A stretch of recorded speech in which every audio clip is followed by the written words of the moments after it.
আমার হাতে যে জিনিসটি দেখতে পাচ্ছেন এটি হচ্ছে গাভীর এন্টি কিক লক অথবা এন্টি কিক বার।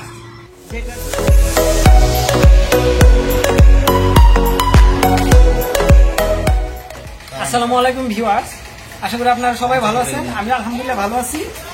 আমি এখন আছি আপনার শেরপুর জেলার নালিতাবাড়ী উপজেলার আপনার সীমান্ত সংলগ্ন পানিয়াটা পানিয়াটা মিশন সংলগ্ন পাড়া বা গ্রামে। তো আমি আমার হাতে যে জিনিসটি দেখতে পাচ্ছেন এটি হচ্ছে গাভীর এন্টি কিক লক অথবা এন্টি কিক বার, যেটা দিয়ে আমরা গাভী থেকে দুধ দোয়ানোর আগে ইউজ করে থাকি। যেসব গাভী আপনার লাফালাফি তারপর আপনার দুধ দোয়াতে দেয় না, দুধ দোয়ানোর পর অনেক সময় লাথি মেরে আপনার দুধ ফেলে দেয়, সেসব গাভীর জন্য এই এন্টি কিক বারটি ব্যবহার করা হয়। আর এই এন্টি কিক বারটি আপনার তুরস্ক থেকে আমদানি করা হয়েছে, মিলাস্টি কোম্পানি, তুরস্কের মিলাস্টি কোম্পানি। আর এখানে দেখেন ভিউয়ার্স, 5টা 1 2 3 4 5টা হোল, মানে 5টা লক। আর এ পাশে আছে 1 2 3 4 5টা লক।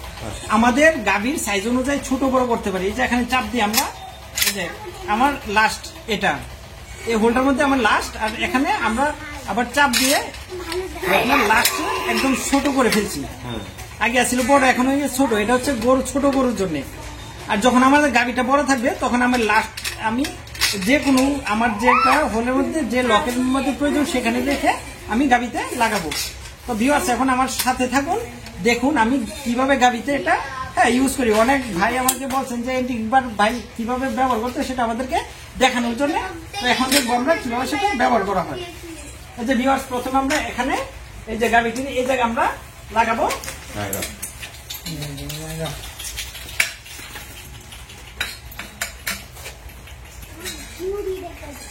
আস্তে আস্তে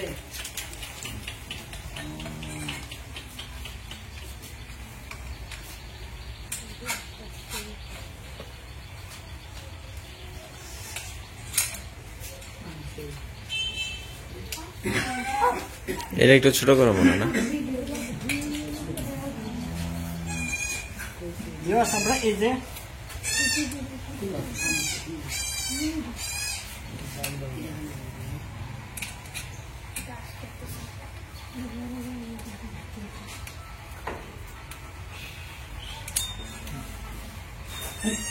আমাদের এন্টি কিক বারটা লাগানো শেষ। দেখছেন আমরা আগে প্রথমে উপরের অংশ লাগাইছি, তারপর নিচের অংশ। আপনি নিচ থেকে আবার উপরে লাগাতে পারেন, যে কোনো একটা, হয় উপর থেকে আগে লাগাবেন না হয় নিচ থেকে আগে লাগাবেন। এখন আমাদের গাভীটি আর লাথি দিতে পারবে না। আপনার যদি আরো প্রয়োজন হয় আমরা আরো এটাকে আরো ছোট করতে পারবো।